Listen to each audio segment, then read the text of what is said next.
Hello and welcome to Downtown. I'm your host, Robbie Haigh.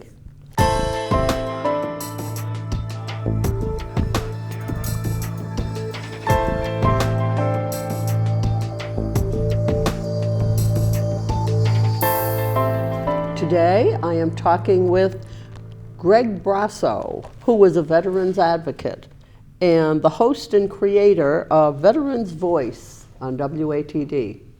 Welcome to the show, Gregg. Robbie, thank you so much for having me on. It's a pleasure to be invited on. It's my pleasure. Thank you. Well, no, thank you. You've got a lot of stuff going here. Yes, well, there's a lot of interest right now and need in the veterans community, and we've been filling or trying to fill the unmet needs of the veterans, and by piecing together various companies, like-minded companies within the veterans world that alone they provide some services, but together they provide programs of huge importance, total wellness, mental, physical, all of that. So it's been my pleasure to work with so many great agencies. Tell me how you started this Veterans Voice. Well, as a Gold Star family member, I saw that after World War II, there were many of my family members that didn't come home. And it just was part of my life that the war didn't end, that we saw the relatives, and Veterans Day, Memorial Day was always a problem. Yeah. And 11 years ago, I was asked to become a veterans outreach specialist with ITT Technical Institute to bring veterans to the school for electronics training, because so many of the companies in the area were wanting and looking to hire veterans because of all that they bring to the employment table.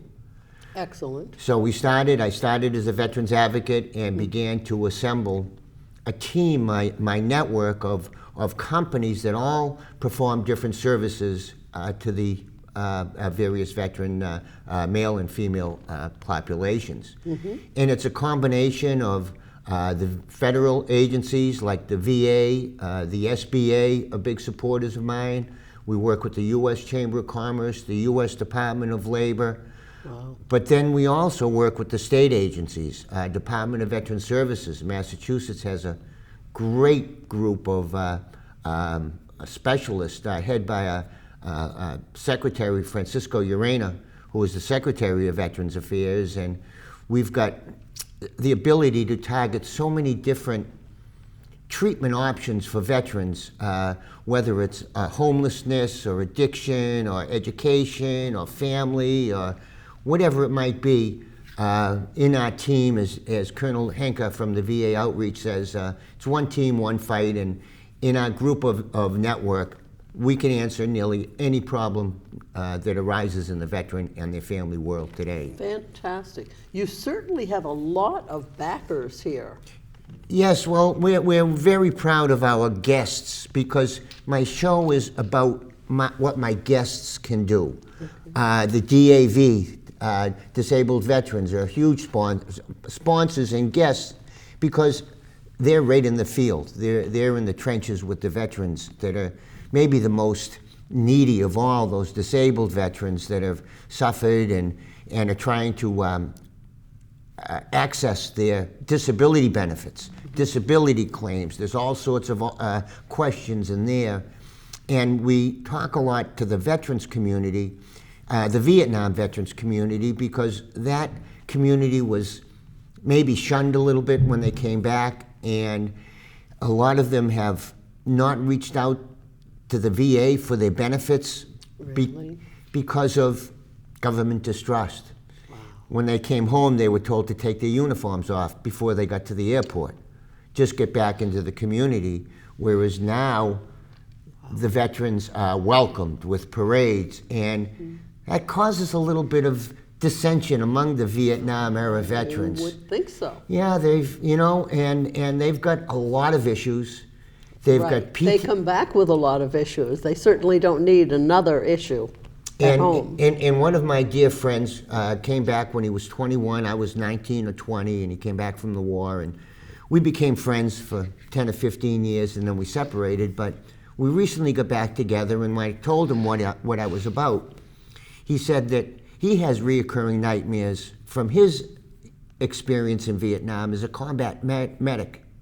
Wow. I had no idea what he did in the war. We never talked about it. Yeah. But then he started talking about it and describing it, and it's a recurring thing among veterans to the Revolutionary War. Yeah.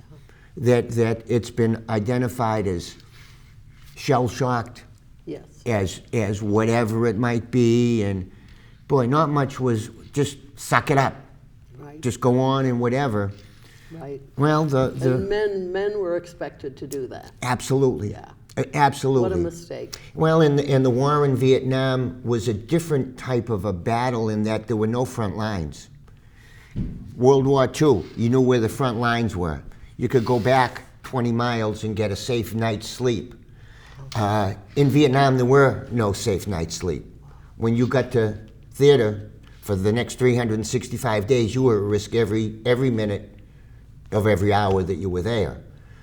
Similar with the Iraq and Afghanistan vets, that they have that same amount of pressure, and once again, no front lines, Wow. no safe spot. So you're going over there, and the vigilance, the hyper-vigilance that is required today with the terrorism and the IEDs and the methodology of warfare that's involved, it just creates such stress on the veterans that, boy, they can't, they just, it's hard for them to leave it and come back to a family that has also changed. Wow. As they've changed, the family has changed. Sure. A lot of times, I'll just speak generally, the wife is taking over both roles for the children, become a more leader of the household, Sure. financial, emotional, Sure. all of that.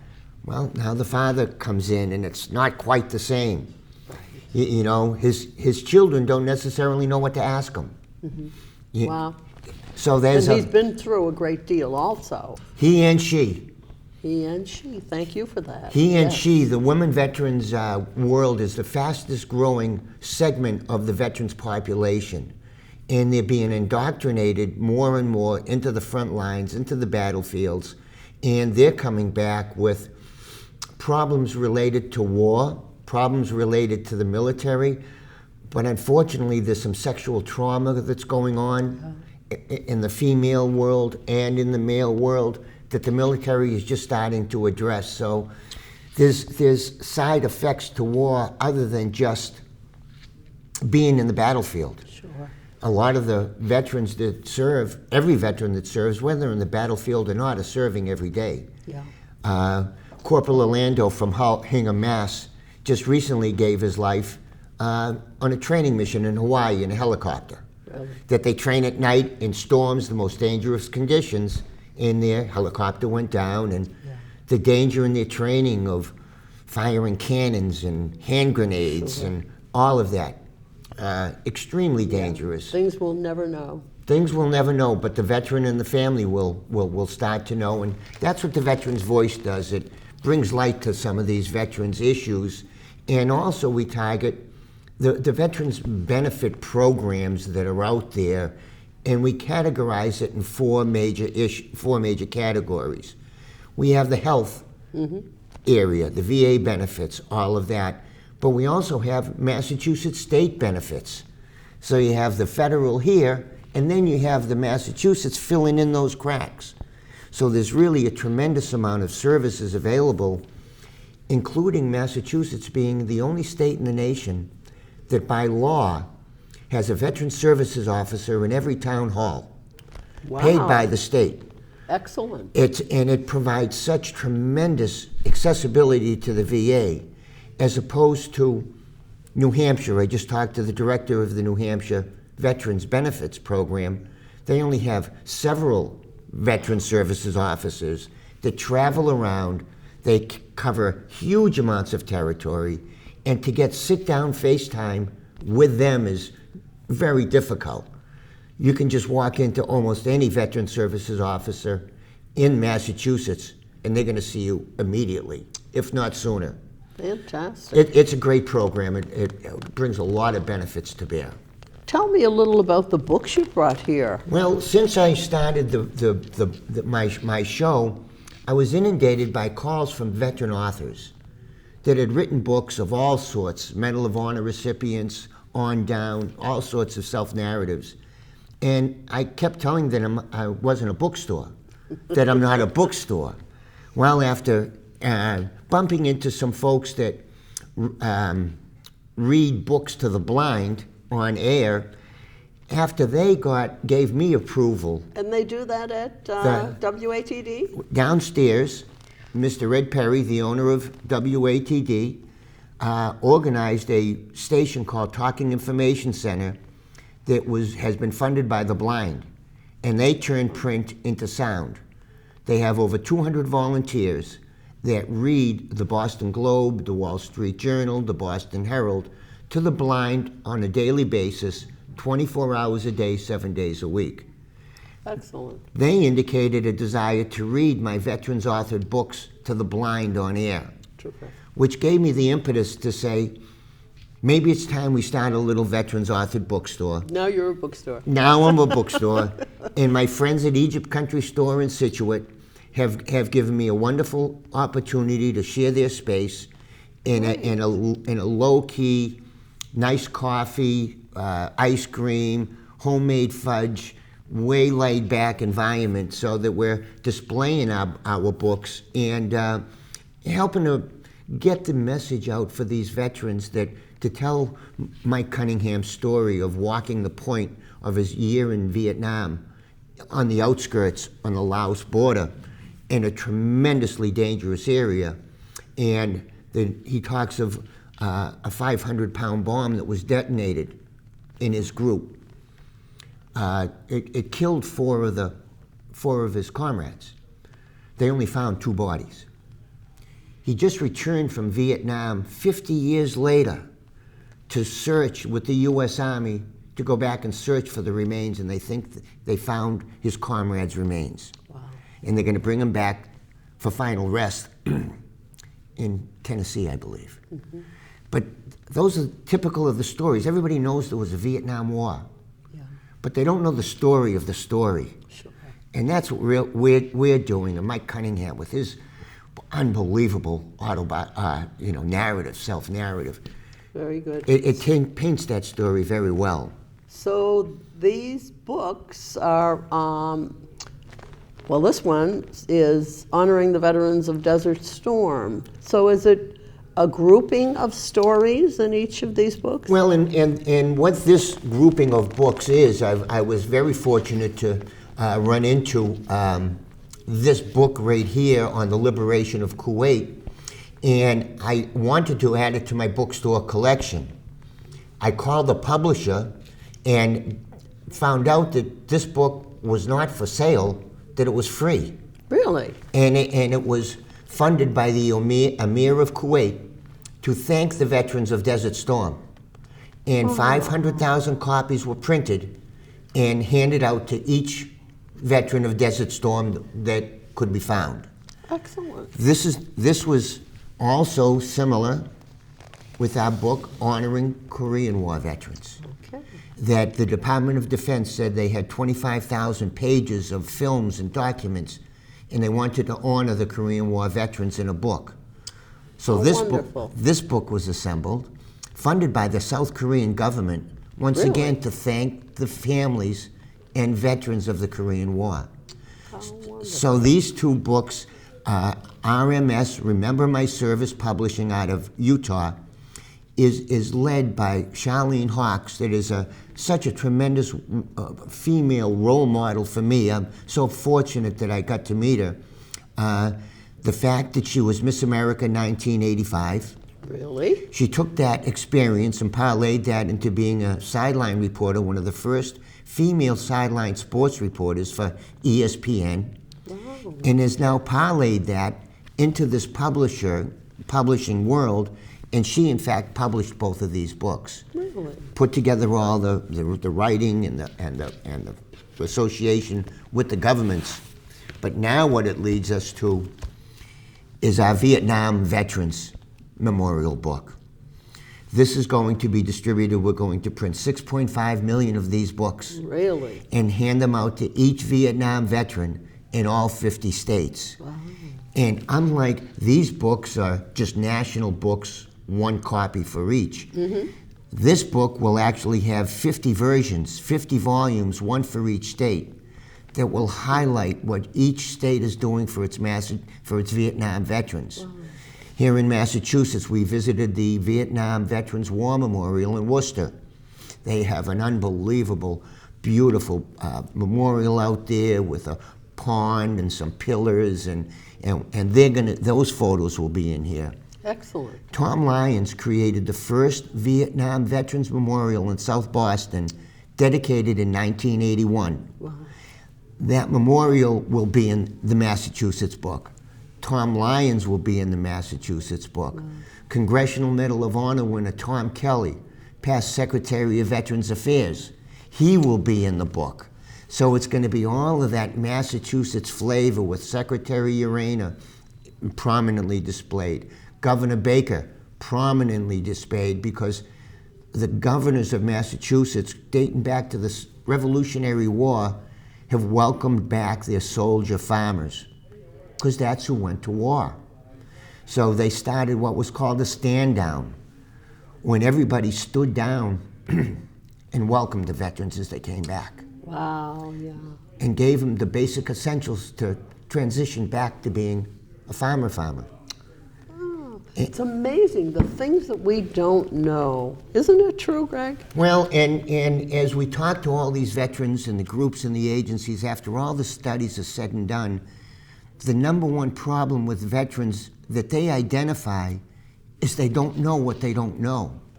Right. They don't have the awareness of Agent Orange benefits.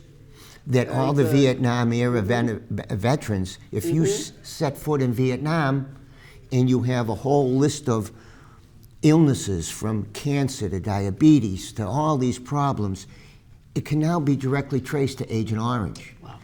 And the Vietnam veterans have the Iraq and Afghanistan veterans to thank, because so much research has been done on the current veterans. They then went backwards and said, wow, look at the applications, look what wasn't done, Wow. look what can be done today. Yeah, Even as far as hepatitis C testing. sure. Hep C testing is now critical, and it's imagined that 10% of all Vietnam veterans have hepatitis C and don't know it. Really? The VA, especially here in New England, has free hepatitis C testing for veterans under the VA program. And Excellent. I've seen the ads on TV. And I was wondering why so often and so many. my co-host, Charlie Duquette, is a Veterans Employment Representative at the Norwood Career Center. Okay. Careers are a big deal for us, but Charlie learned of this test and said, gee, maybe I should take it. He took it, and sure enough, he had hepatitis C and didn't know it. They have a 60-day cure, one pill a day for 60 days, 96% cure rate. Wow. It's amazing, but now they got to get the word out. It's amazing what people don't know. That's the awareness that's necessary for sure. I also want you to talk about this, the Cape Flyer train. Well, as we get involved with so many different veterans affairs and benefit programs and events, there's always a plethora of employers, of VA agencies, of 501c3s if it's Hydrea for Heroes or Habitat for Humanity or the DAV. They'll set up a tremendous lavish event. Yeah. But the veterans don't attend as well as they should. One of the big problems is transportation. Right. There's a giant event every Memorial Day weekend on the Cape.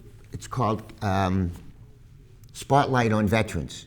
It's done by Cape Cod Cares for the Troops. It's been run for about 13 or 14 years. And I thought it would be a nice experience for veterans from off Cape to come and participate. Well, transportation's an issue. Yeah. So I cold called Cape Flyer train people. And they scratched their head and thought about it and said, gee, we've never done that. I asked for a train. Okay, why not? Why not? Because one of the projects that we're involved in is that we take over Battleship Cove every year and have a 6-hour music concert with free food and entertainment. And last year we fed 1,000 veterans at Battleship Cove. Wow. And so now, for me to go and get a train, it's okay. It's like a battleship on wheels.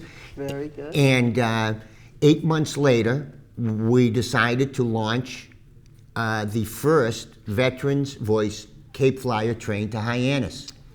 We left Boston at 8 a.m. With 450 veterans signed up. My wonderful group, Ramshackle, is an entertainment group with John Oliver. They sent their troupe of musicians onto the train with the Mustard Seed help. Jimmy Quinlivan and Laura Beth Quinlivan, my dear friends, helped arrange and put it together, so we had entertainment on the train. We had, we stopped in Braintree, Brockton, Middleborough, Wareham, picking up more veterans along the way.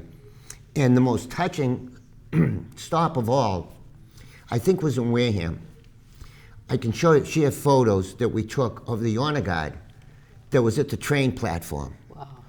That thanked the veterans as they got on the train.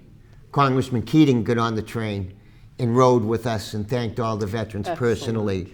So it was a great train ride. The Cape Flyer train people then took them to the event. We fed them at the event. We brought them back to the train station at 5:30, fed them again, and then brought them back home, got back home about 8:30 that night. Wow. So that was Memorial Day Sunday of last year. And fortunately, we've decided they've given me another train. Excellent. So once again, we're going to be traveling down, leaving Boston at 8 o'clock with a great entourage. And I'm just really happy that so many people would get together. I'm sure it blossomed into a great deal more than you anticipated. To wonder if they were going to have you do it. And would anybody show up? There you go. If I did it, who would care? It's the old build it. Yeah, and you did. Well, isn't that fantastic? Well, and really it was just me being part of the team of Cape Cod Cares for the Troops. Excellent. That's down here with Heroes in Transition. You know, with Cindy Jones. We have had them on the program. They're wonderful people. It's an unbelievable circle. And now my dear friend Nancy Ross has just been elected as commander for the DAV in the Falmouth branch. Really? And although it's entitled Falmouth, they do a lot of outreach all over the Cape. So Nancy is really a veteran. Female women, veterans, female women, there's male women. Well, we don't need to, there might be. We're not going there today. Not today, that's for another program. But Nancy has really extended herself, and we're really going to have a great impact on a lot of veterans, and transportation is going to be one of them. Excellent. Off Cape to their medical appointments, to whatever type of appointments they may have. So. It's all important. Well, and it all ties together. It's just not one of these bricks being more important than the other brick of all of these companies and agencies. Sure. Now, tell me, you can't possibly do this by yourself. Well, I'm blessed. I'm blessed to have a couple of co-hosts now, kind of on a revolving basis. I mentioned Charlie Duquette. Yeah. He's a Veterans Employment Rep, Marine. Has been a Veterans Employment Rep for many years at the Norwood Career Center, has placed hundreds and hundreds of veterans with career fulfilling opportunities at different employers. Very good. Charlie's there as a contributor. Careers are a big deal. Yeah. But we tackle suicide prevention. And Chuck Delaney is a suicide prevention specialist at the Bedford VA. He's a certified peer-to-peer counselor. My co-host, Chuck Delaney, is a suicide prevention specialist and addiction specialist, because they're tied together.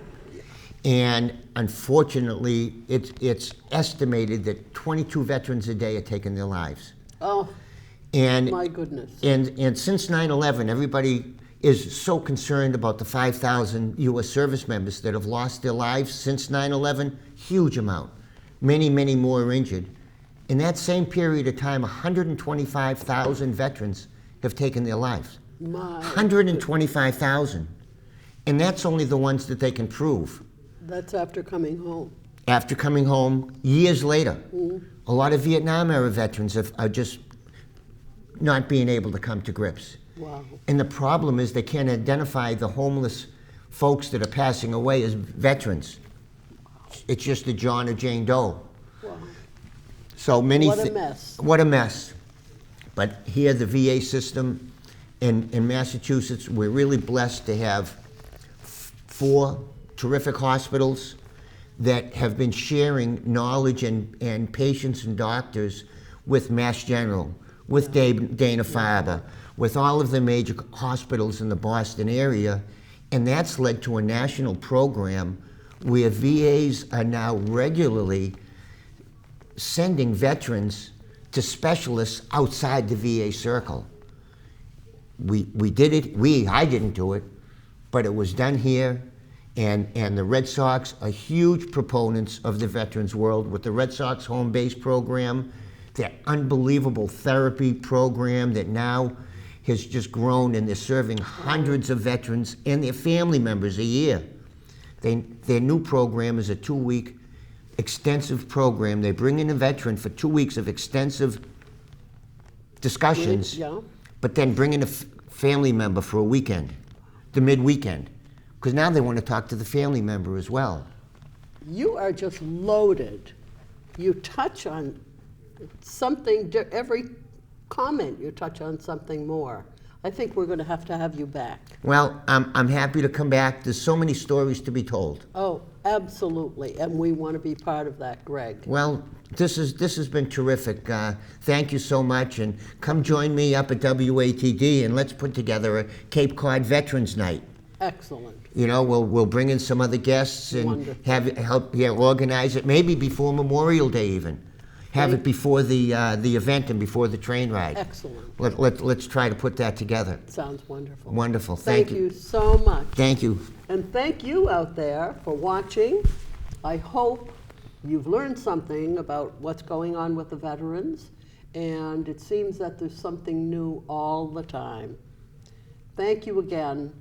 We hope to see you again real soon. This is your host for Downtown, Robbie Haigh.